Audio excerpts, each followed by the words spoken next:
Hey TSG, this is Ben. Today we're going to do a real quick one talking about the Zwerchhau, to the ochs and to the pflug. This is a real brief section that kind of just talks, I think, about different ways, the 4 different quarters, and how you can Zwerch to each of the 4 different quarters.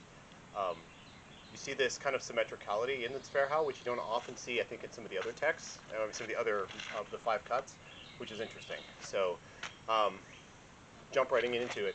So typically when we were first taught like the Zwerch, we start off with the typical from the right overhoud Zwerchhau.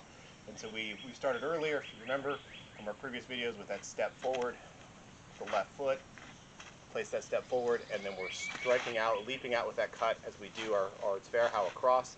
Again, I don't care about angle, horizontal or slightly down or slightly up. So cut, so that's Zwerch. All right.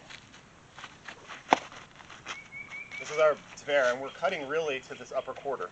So if we think about the four hangers, so our hanging basically we have 4 hanging, and each of those 4 hanging is situated in a separate quarter. So when it says Zwerch to the ochs or Zwerch to the pflug, what we're really doing is defining the 4 quarters in terms of ochs and pflug. So we're saying we're doing a Zwerch to the upper right ochs, or the upper left ochs, the lower, so the upper ochs, or the right ochs, the left ochs, the right pflug, left pflug, right?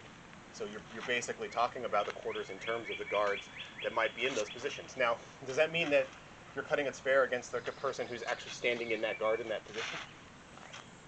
It doesn't say that, I don't think, at least not explicitly. Maybe it means that, I don't know. So, regardless, we're not going to worry about that too much. You can play with that.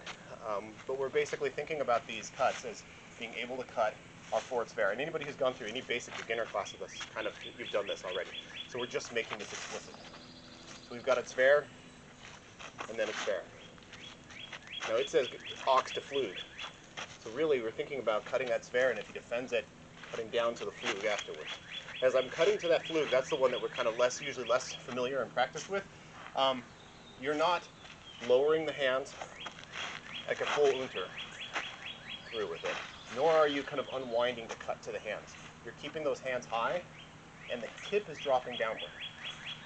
And so to make that cut happen, you are basically doing hips through, strong hips through, with a step, if you need to. But I'm already usually in position, so I don't need to really do a dramatic re-step, aside from maybe gaining some positioning.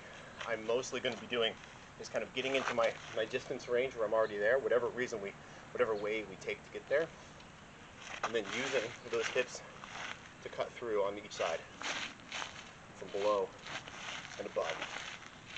And it seems to suggest and imply that your best practice is to alternate pflug ochs.